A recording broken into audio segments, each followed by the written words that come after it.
Hi everyone, it's Cathy Zielske. Welcome back to my YouTube channel. Today I've got some fun holiday projects to share, and I'm going to walk you through this center card project and show you how I made it, and then show you a few more projects at the end. And I'm featuring products today that you can find in this brand new limited edition holiday card kit from Simon Says Stamp. This kit is out today and it is packed full of holiday goodness. So if you like what you see today, snag it because when it's gone, baby, it's gone. All right, let's jump into my card project. I'm going to be using some Mission Gold, the Mijello Mission Gold watercolors today. I'm putting some white directly into my palette because I messed up my white in the tray, long story. And I'm only going to be using one other color today, and that is the cerulean blue. So I'm getting my clean water, getting the color activated, adding it into my little palette, and just laying down color. Now, for this card project that I'm showing you, anything will work for a color medium. You can use a blend of distress inks or oxides. I'm just using watercolor because I'm challenging myself to use the colors more. Plus, I really like the look of coming in a couple times and just layering in the same color. It really creates a beautiful background, and I could do blue backgrounds all day. Trust me, I did a lot of these in practice. I practice it all. So once it's dry, completely dry, and here's one of the other panels I actually did. In the sake of time, I had already done that and let it dry completely. But this color is great, and so I'm going to trim my panel down to be 5 1/8 tall by 3 7/8 wide. That is a card panel size that I use a lot. And now it's time to pull some stamps from this awesome 6x8 set. There are a ton of images on this particular sheet of stamps. It's crazy. Lots of holiday goodness, snowflakes, gifts, greenery, sentiments, you name it. It's packed with holiday goodness. And I'm going to create a bunch of snowflakes on this particular panel. So I'm going to prep my area with my embossing magic pad just to remove all the static and any oils. And I'm going to use the embossing pad that comes as part of the kit. You get a full-size embossing pad in the kit. So I'm going to ink up my stamps, and then I will be pressing these down. And I'm only going to stamp them once, but I'm going to give good pressure here because I really want a nice clean impression, but I don't want to hit it twice. The watercolor paper I'm using is not very toothy, so it takes ink pretty well. And now I'm going to sprinkle on my gold embossing powder, and this powder also comes in the kit. You get a full-size antique gold powder from Simon Says Stamp. This is a powder that I use all the time when I'm going for gold. It's a really pretty embossing powder. So you get a whole thing of it. Yeah. Now, I'm going to go ahead and heat set those until they are melted and shiny. And I think that looks really pretty on the blue. Now I'm just going to keep adding more snowflakes. I left the big snowflake in the Misty because I knew that would stamp perfectly in the same position if I just flipped my cardstock. So I'll go ahead and stamp that, heat set it, so that I know where to place the remaining snowflakes. I just thought, sprinkling a few on, it doesn't have to be perfect, and it will give me this nice little snowflake-laden panel. I'm just filling in space with some remaining stamps and stamping them up.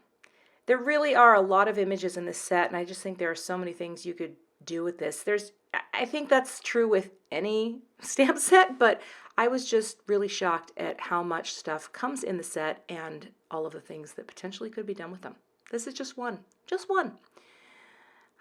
There you go. So I'm going to heat set those, and then I will stamp in a few more to fill in just a few more spaces off camera. Isn't that pretty? A little shimmer. Now, I'm going to take some of this acrylic ink, put it on a block. I'm going to flick it up. I'm kind of going all in with the holiday. I test on the side just to make sure I don't mess it up, and then I'm just going to start flicking. And I don't even mix water in with this liquid acrylic paint because it's kind of liquidy on its own. And I think I learned about this from watching the one and only master, Laura Basson. But it's a great white ink for flicking. So yeah, I was being a little dainty with the flicking. I think I need to be more aggressive with my flicking. That's my note to self. All right, I'm going to get a little piece here of Simon Says Stamp Vellum.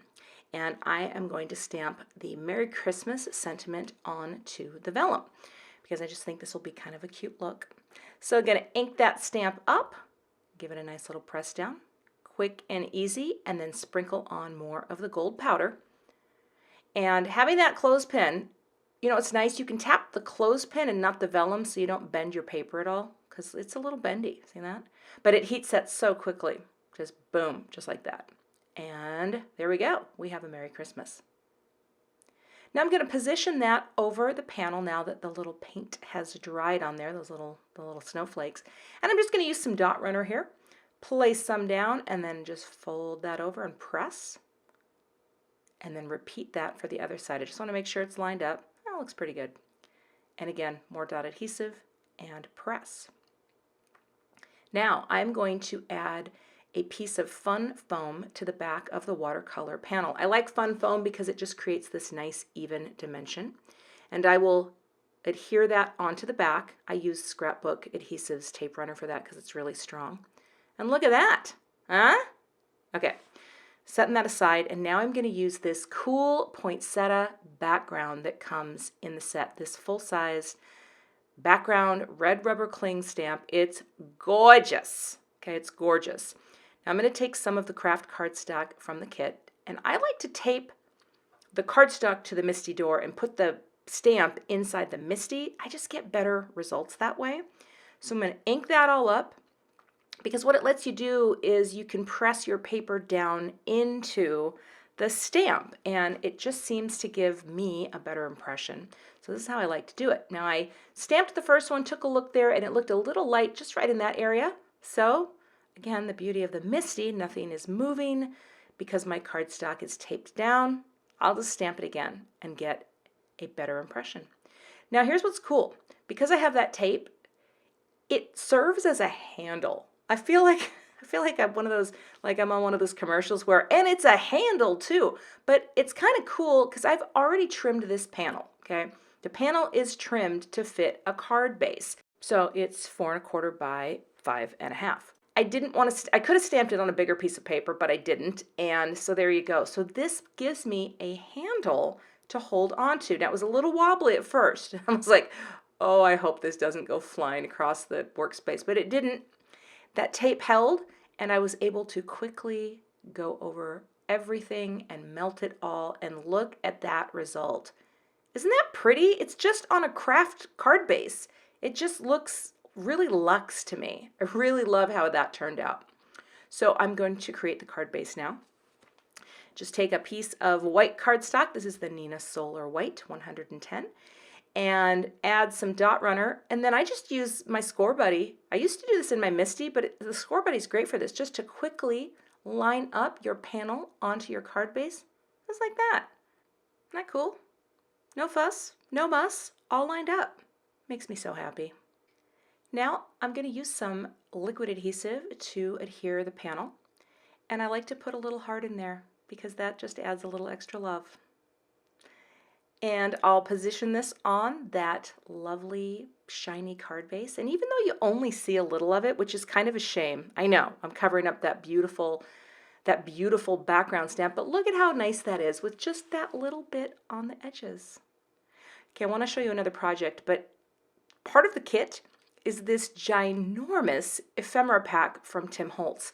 And there is just so much stuff in here. And you know, well, if you know me, I'm not really a vintagey kind of girl, right? So I looked at all this and I'm like, what do I do?